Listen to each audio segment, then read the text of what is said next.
Chegamos agora então ao final, o episódio final desse nosso ranking de todos os arcos de Dragon Ball, que é o terceiro vídeo, né, que nós estamos fazendo, no qual nós vamos estabelecendo qual é o pior e qual é o melhor arco dessa enorme franquia que nós tanto amamos, criada pelo Akira Toriyama. Os outros dois vídeos vão estar linkados ao final desse, né? E também existe uma playlist. Então, se você por algum acaso caiu de paraquedas nesse último vídeo, procure aí nas playlists do canal que você vai encontrar os outros dois episódios dessa série para ver o ranking bem completinho e as justificativas rápidas que eu fui dando para cada uma das posições, né? Hoje é o top 5. É a nata da nata, a creme de la creme de Dragon Ball, na minha visão, é claro. As sagas que mais bem conseguiram fazer aquilo que se propuseram a fazer. Sem mais delongas, vamos começar logo esse top 5. Em quinto lugar é o arco de Granola. Como eu falei no vídeo anterior, é uma coisa grandiosa que esse arco esteja tão perto do topo, do meu topo, e era uma coisa que eu não esperava de Dragon Ball Super de maneira nenhuma. Eu imaginava que até no máximo eu pudesse gostar de uma saga ou outra, como por exemplo eu gostei da saga Moro, da saga Black, que ficaram no top 10 e tal. Mas eu nunca imaginei que eu fosse gostar tanto de um arco a ponto de ele ficar no top 5. A ponto dele ficar à frente do Torneio do Piccolo, que pra mim é um arco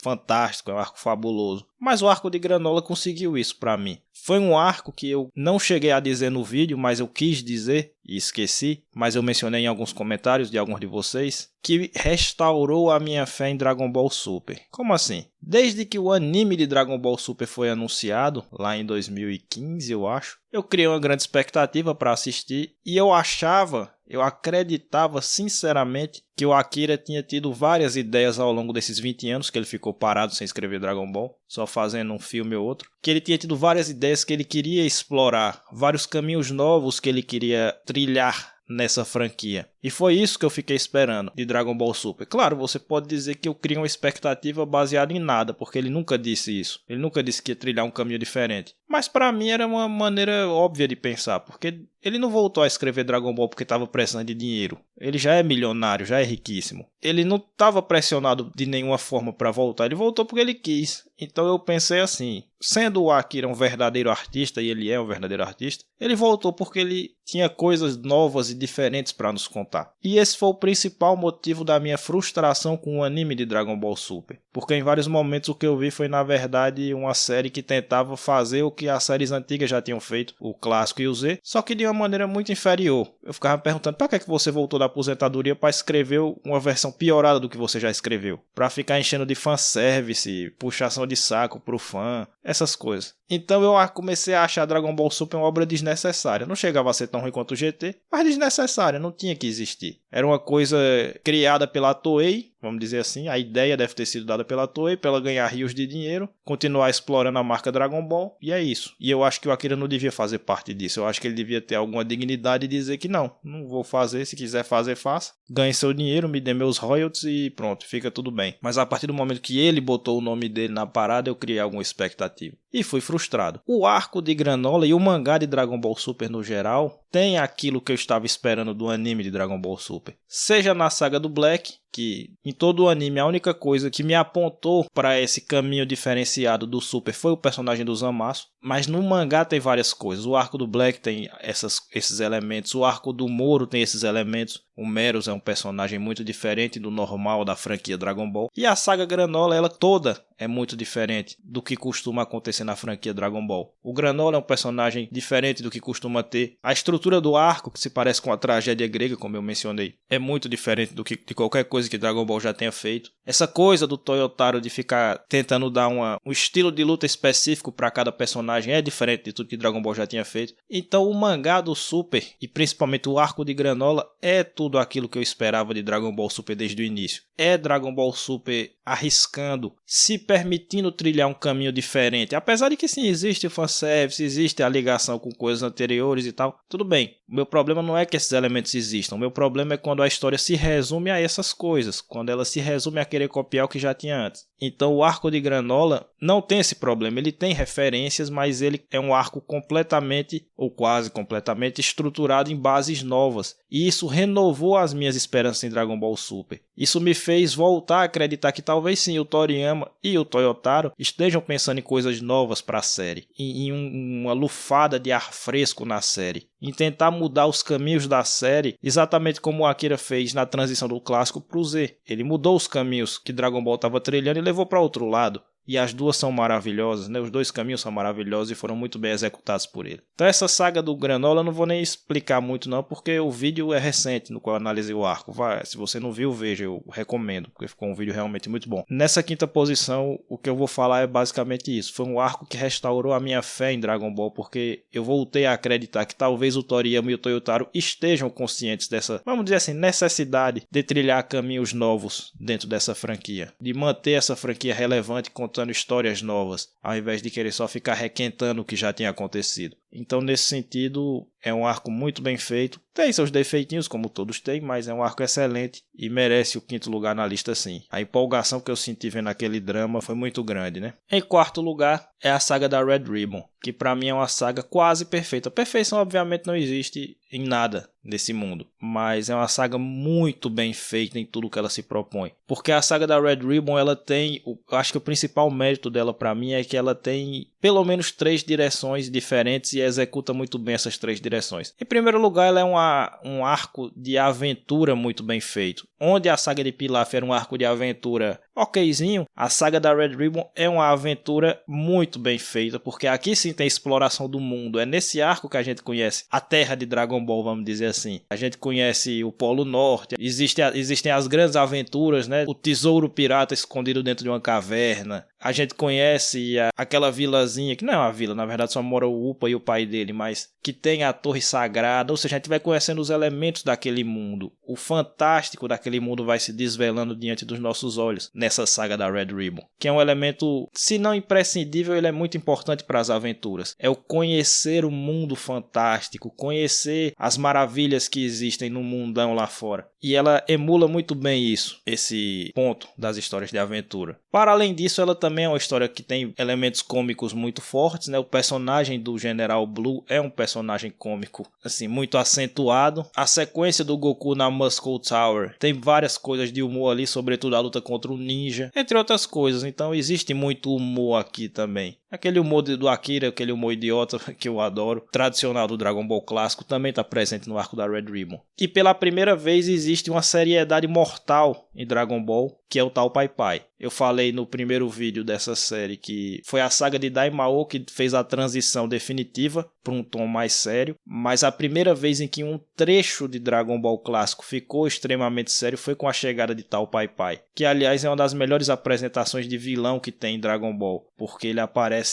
já causando um grande impacto e ele aparece já realmente mostrando que com ele a coisa é um pouco diferente do que estava sendo até aquele momento. Até aquele momento era tudo galhofa, tudo risadinha, tudo não sei o que. Até o General Blue, que representava um certo perigo, era meio galhofeiro, tinha as piadas envolvendo ele e tal. Com o tal Pai Pai isso não acontece. Ele já chega destruindo tudo, já chega dando uma surra no Goku, matando o pai do Upa, já chega tocando terror e estabelecendo, pelo menos momentaneamente, o novo tom daquele arco. Então você tem aventura, você tem humor, você tem ação e você tem, eu disse que eram 3 pontos, mas são 4. O arco fecha com chave de ouro com um dos momentos mais tocantes, mais bonitos de Dragon Ball, que é o reencontro do Goku com o avô dele. O modo como aquilo é feito é muito bom, é maravilhoso, é muito singelo. Então o arco da Red Ribbon ele é uma montanha russa de emoções, se vocês me permitem usar esse clichê, né? Tem muito crítico que gosta de dizer assim, montanha russa de emoções, mas é porque em cada momento do arco o Akira está tentando gerar um sentimento específico na plateia e consegue fazer isso, e ele vai transitando de uma coisa para outra com muita habilidade. Então é um arco que é uma aula de escrita, na minha opinião, que tem tudo o que você quer, tem boas lutas, sobretudo a com o tal Pai Pai, é uma grande luta. Tem treinamento, que também é outra coisa característica de Dragon Ball, treinamento com o Mestre Karin, que é um treinamento muito sagaz também, aquela coisa de não, existe um artefato que vai lhe dar o poder, mas você tem que pegar de mim. E aí, na verdade, é o caminho para você pegar o artefato que lhe torna mais forte, não o artefato em si, um negócio meio... A água no final era uma água meio do Michael Jordan, né? Apesar de que não... Ao contrário da água no Michael Jordan no Space Jam, a questão aqui não é efeito placebo, mas uma parada de o esforço que você faz para chegar no objetivo é que lhe torna capacitado, ao invés de ser um artefato que lhe dá o poder de maneira mágica. Então, é um arco realmente muito bem feito, muito bem pensado, muito bem construído e que tem de tudo. Tem de tudo. É o que eu costumo dizer, que eu disse até nos vídeos nos quais eu analisei esse arco. Se você quer saber qual é a alma do Dragon Ball clássico, é o arco da Red Ribbon que vai lhe mostrar qual é a alma do Dragon Ball clássico. Toda a vibe do Dragon Ball, do Goku criança, tá ali encapsulada nesse arco, que é um dos melhores arcos para mim de todo o Shonen, na verdade, né? Só que o que acontece, senhores, é que o top 3 de Dragon Ball, ele é muito... o sarrafo é muito alto do top 3. E aí vem uma coisa interessante, porque da primeira vez que eu assisti o Dragon Ball clássico, isso já tem uns 10 anos mais ou menos, eu já conheci o Dragon Ball Z de infância. Uma curiosidade aqui, eu não assisti o Dragon Ball clássico quando era criança. Eu assisti o Z, também de maneira bem intermitente, né? Assistia quando dava, né? Antigamente era assim, não tinha internet, essas coisas. Você assistia quando passava na televisão e quando dava, quando você estava em casa. Porque, claro, vida de moleque é corrida, né? Você joga bola, você brinca de gude, você brinca com seus amigos e tal. Então nem sempre você estava em casa para assistir o desenho. Então era assim que eu conhecia quase todos os animes que eu conhecia. Eu sabia mais ou menos, mas nunca tinha visto de cabo a rabo. Anos depois, já com a internet, você podendo pegar os episódios, aí que foi que eu assisti o Dragon Ball Z todo, na verdade o Kai, né, por meio do Dragon Ball Kai. E alguns anos depois ainda foi que eu assisti o clássico, pela primeira vez. E naquela época eu tinha ficado com a impressão de que eu gostava mais do clássico do que do Z. Que é uma opinião até bem comum na internet, né, o pessoal tem uma boa parcela de fãs aí que gosta mais do clássico do que do Z. Só que agora, no ano passado e nesse ano retrasado e ano passado, aliás, que eu li todo o mangá de Dragon Ball, ou seja, a história original da original, eu cheguei à conclusão de que eu realmente gosto mais do Z do que do clássico. Não que eu não gosto do clássico, eu adoro o clássico. Mas as 3 melhores sagas de Dragon Ball pra mim são as 3 primeiras do Z. É um nível muito alto que o Akira conseguiu alcançar ali naquela sequência, ainda mais se você considerar que ele emendou com o 23º torneio do clássico também, que é maravilhoso. Enfim, em terceiro lugar é a saga de Cell, que é uma saga que eu achava que eu gostava menos, mas quando eu li no mangá eu vi que eu acho essa saga absurdamente boa. Porque ela faz muitas coisas bem também, né? Não do modo Red Ribbon. A coisa da Red Ribbon é uma mistura de gêneros literários, vamos dizer assim, que são todos bem escritos e bem articulados. Aqui não. Na verdade, no Dragon Ball Z é quase sempre ação, né? Mas ela faz muita coisa bem por quê? Porque no arco do Cell, você tem um aprofundamento do Vegeta, que estava começando a trilhar o seu arco de personagem, mas ali o aparecimento do Trunks mostra uma faceta toda nova do Vegeta e a relação dele com o filho dele, que é uma relação conflituosa e que vai aos poucos de uma maneira acidentada, chegando no entendimento mútuo, né? Os dois vão aprendendo a se respeitarem e até a se amarem enquanto pai e filho. E a gente vai vendo isso aos poucos. A própria apresentação do Trunks, que é uma cena que hoje eu não gosto, mas que eu não posso negar que é muito bem feita, porque na época que eu era criança o Trunks era meu personagem favorito, por causa dessa cena de apresentação dele estrondando o Freeza e o pai do Freeza. Hoje eu não gosto muito porque eu acho que aquela cena rebaixa o Freeza e eu acho desnecessário rebaixar o Freeza, não tem porquê. Mas o fato é que é uma cena bem feita e dá um hype muito grande pro Trunks. A ideia da viagem no tempo, obviamente, não é nada novo, né? Não é nenhuma ideia muito fora da caixa, mas ela é ousada, ela é arrojada, né? É Dragon Ball se aprofundando muito na coisa da ficção científica, que já tinha sido aprofundado na saga dos Saiyajins, com o negócio de Alien e tudo. É o Akira colocando realmente todo tipo de influência que ele consegue encontrar dentro da sua obra. A apresentação do Cell, pra mim, é a melhor apresentação de vilão de Dragon Ball. E talvez a melhor apresentação de vilão que eu já vi em qualquer shonen, em qualquer mangá. Porque ela tem elementos fortíssimos de terror, que aliás eu já explorei num vídeo muito específico, depois você procura aí se você não viu, que é o dia que Dragon Ball virou uma história de terror. Eu acho que é uma análise que eu consegui fazer até bem direitinho, dessa apresentação do Cell, que é muito bem feita em termos narrativos. O roteiro dessa saga, muita gente reclama de algumas coisas que eu não concordo, por exemplo, é um furo de roteiro, eles dizem, né? É um furo de roteiro que um cientista tenha conseguido simplesmente criar robôs que são mais fortes do que o Imperador do Universo e mais fortes do que o Super Saiyajin e tudo mais. Mas isso não é um furo de roteiro, isso é no máximo uma conveniência de roteiro, isso é coisa diferente. Furo de roteiro é uma falha na lógica interna da história. Isso é uma conveniência de roteiro, é você apelar para, não, é tecnologia, então tá explicado. Tudo bem, é uma muleta,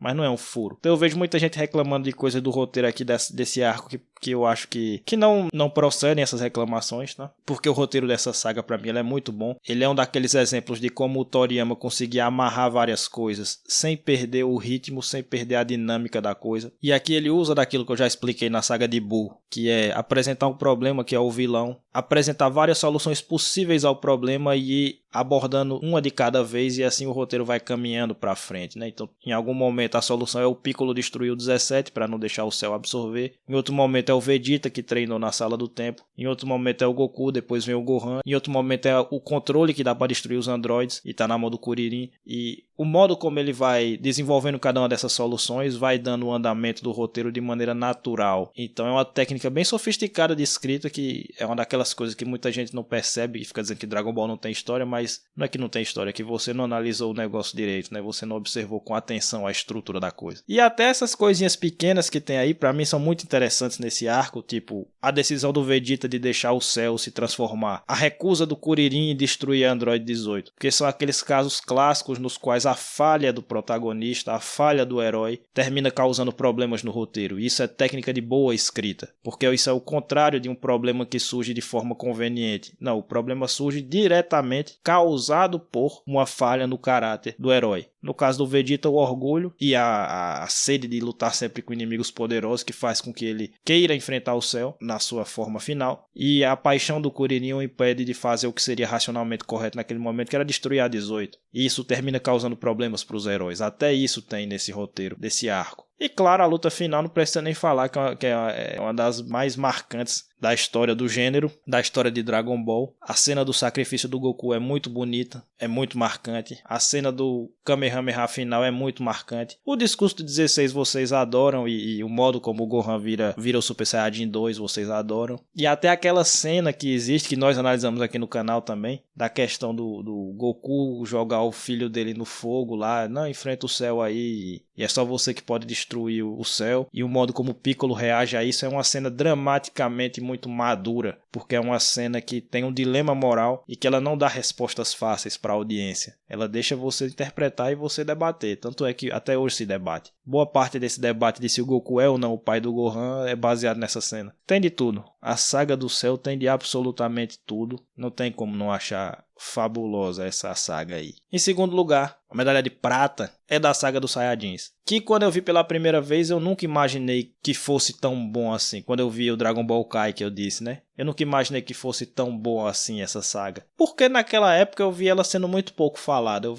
vi o pessoal falando muito de Freeza, de Cell, de Majin Buu, e pouca atenção sendo dada a Raditz, Nappa e ao Vegeta na época que ele era vilão. Mas o que eu encontrei aqui foi uma pauleira. A saga Saiyajin é uma pauleira, porque ela já começa com o pé na porta, ela já começa com um baita de um retcon, né? Continuidade retroativa, só que é o retcon bom, né? Que é o retcon que ele expande o universo sem contrariar nada do que tinha sido construído antes. Essa história de Goku, na verdade, é um alienígena, na verdade explica certas coisas que iam ficar em aberto originalmente, que o Akira não tinha planos de explicar porque o Goku tem um rabo, porque ele vira macaco, nem nada do tipo. Era só pelo fato de ele ser baseado no personagem da Jornada pro Oeste, e agora não, agora existe uma explicação racional para isso, ao mesmo tempo em que você expande o escopo da franquia. Fora o plot twist que não deve ter sido na época, né? Essa coisa deve ter explodido a mente de quem já acompanhava Dragon Ball semanalmente. E essa coisa do Raditz, de ser o irmão do Goku. Então, enfim, a saga do Saiyajin já começa com tudo. A luta contra o Raditz é muito boa. E é uma luta na qual os dois maiores inimigos daquele momento têm que juntar forças para enfrentá-lo, né? Que é o Goku e o Piccolo. Que também outro plot twist maravilhoso. Outra coisa que os fãs provavelmente não estavam esperando. A luta é muito boa. A luta termina com uma cena de muito impacto, que é o Goku morrendo. Apesar de, claro, todo mundo sabia que ele ia se ressuscitar, tá? Em nenhum momento foi feito nem foi criada expectativa falsa em relação a isso, mas só de ele ter que se sacrificar para matar o inimigo, e esse inimigo já anuncia que estão vindo aí dois mais poderosos que eu, já deve ter, tipo, é uma sequência muito grande que vai jogando o hype cada vez mais pro alto. E aí vem a luta contra o Nappa e a luta contra o Vegeta,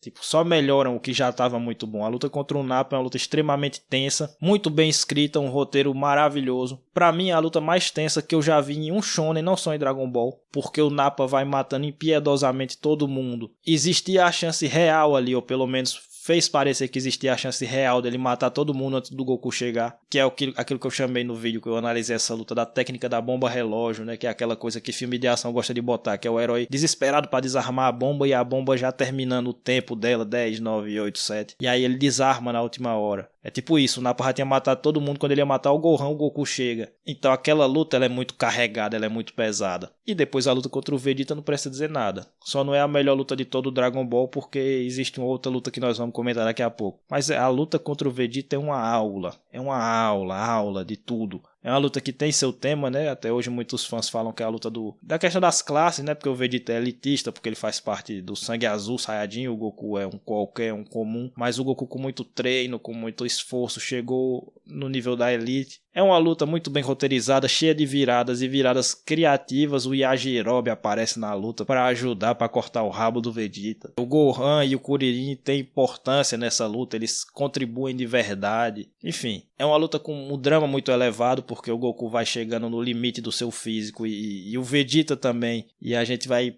acompanhando esse processo de ver quem cai por último. Então assim, a saga dos Saiyajins ela é simples, porque ela é quase que uma sequência de luta uma atrás da outra, mas são 3 lutas fabulosas, 3 lutas muito bem roteirizadas, todas 3, e 3 tipos diferentes de roteiro de luta, o que já mostra uma variedade no modo do Akira de escrever essas coisas. Mas ela tem, nesse meio do caminho, ela tem várias coisas marcantes do roteiro. Eles têm esse retcon, ele tem esse plot twist que eu expliquei, ele tem o início da relação do Piccolo com o Gohan, ele tem a morte do Piccolo, que é uma cena de muitíssimo impacto emocional. Então assim, se eu tivesse que apontar uma saga, um arco de Shonen que tem o ritmo perfeito de cabo a rabo, é esse aqui. Porque ele não para nunca, mas ele não é corrido demais, ele consegue trabalhar tudo o que ele tem que trabalhar da maneira correta para você sentir o impacto das coisas, seja da luta, seja dos momentos dramáticos, mas ele não arrasta nada, ele tá sempre caminhando para frente e é muito dinâmico e é muito fluido de ler. Então a saga dos Saiyajins é uma paulada impressionante. Mas obviamente a coroa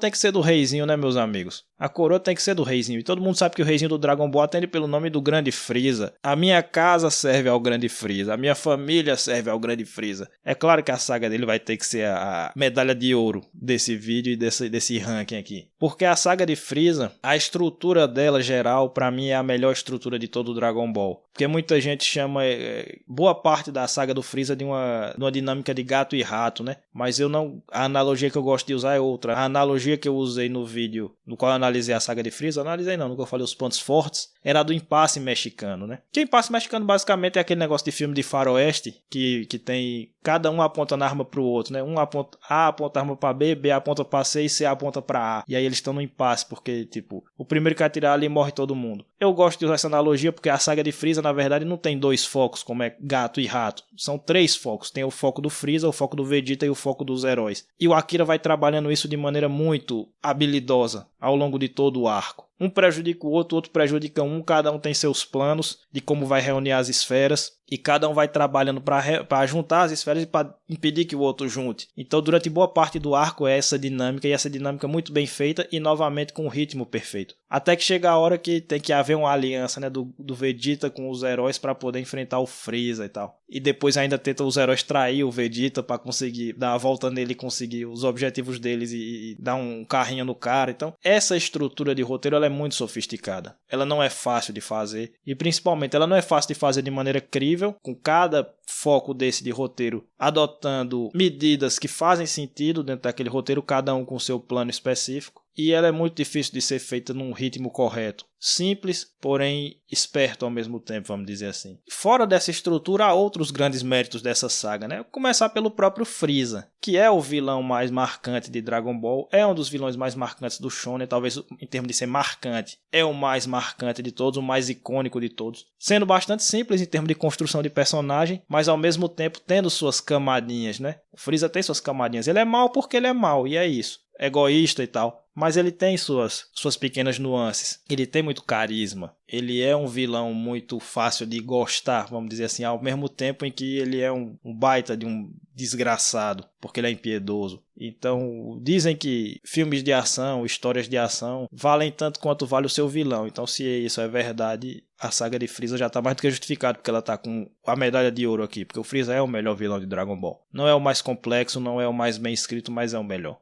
na sua simplicidade. Aqui começa o arco do Vegeta, o arco do personagem do Vegeta, que é um dos arcos mais interessantes que tem, um dos melhores exemplos que você tem de arco positivo de personagem, e ele começa aqui. Tem aquela cena dele implorando pro Goku matar o Freeza, porque o orgulho dele tá ferido, porque o Freeza usou os Saiyajins e descartou e tal. É um início de humanização do personagem, né? Tem bons personagens secundários, eu adoro o Esquadrão Ginyu, acho eles todos muito carismáticos. Essa coisa que Dragon Ball sempre teve, o humor do Akira de combinar um personagem que é ao mesmo tempo perigoso e caricato, tipo o General Blue é isso, e os caras das Forças Ginyu são isso. Gosto muito deles. E aí eu não preciso nem falar da luta final, né? A luta final, provavelmente a luta de Goku contra Freeza, que na verdade é aí que tá o ponto. Goku contra Freeza não é Goku contra Freeza, é o Heróis contra Freeza, porque essa luta é um épico gigantesco que começa ali com Kuririn, Vegeta e Gohan contra a primeira forma do Freeza. E aí vai passando de... Tipo, é um grande épico mesmo, porque tem várias fases dessa luta, porque o Freeza vai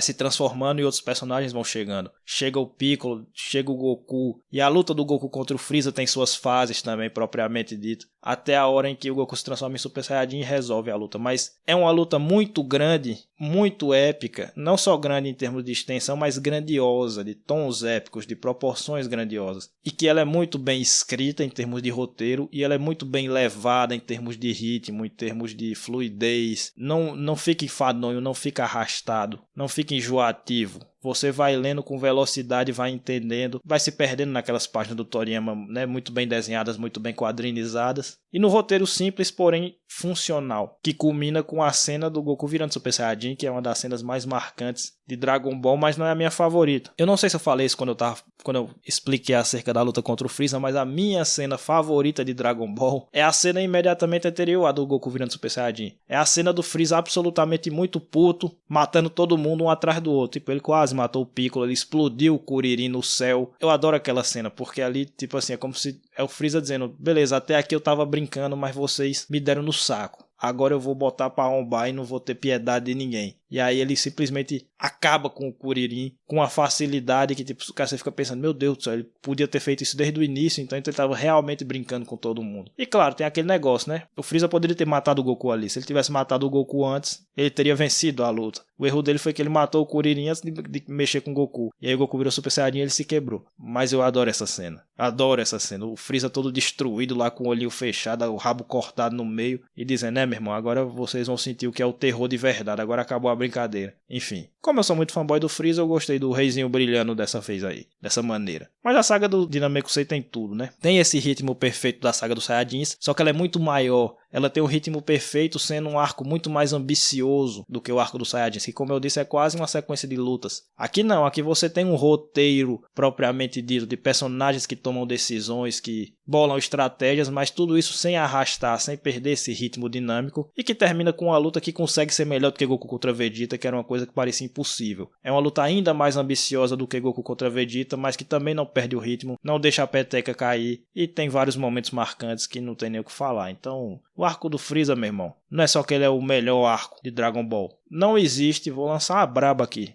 não existe top 3 shonen sem o arco do Freeza. Não existe. Se você botar um top 3 de arco shonen e não botar o arco do Freeza, você tá errado. É isso. Ponto final. Acabou a conversa. Beleza, senhores? Por enquanto é só. O plano de deixar o vídeo curto não deu certo. Claramente, eu dividi essa que seria a segunda parte em 2 vídeos, os 2 ficaram grandes. Mas um dia a gente consegue fazer vídeos mais curtos para ver se dá certo aí. Um dia a gente consegue. Dá o like, comenta qual é a sua lista final, qual é o seu top 5. Se você concorda ou não com os argumentos aqui apresentados. Compartilha esse vídeo, porque esses vídeos de ranking dá uma polêmica boa, né? Dá uma discussão boa, então compartilha aí. Muito obrigado e até a próxima. Aliás, essa questão dos vídeos de quinta-feira vai ficar assim, tá? Não vai ser vídeo toda quinta-feira. Toda segunda e toda quinta. Toda segunda tá mantido, como sempre foi. Quinta-feira, quando der certo, quando for conveniente, quando eu tiver uma coisa interessante pra fazer, eu vou lançar vídeos quinta-feira. Teve até um inscrito que, infelizmente, perdoe, eu não consegui levantar o nome agora,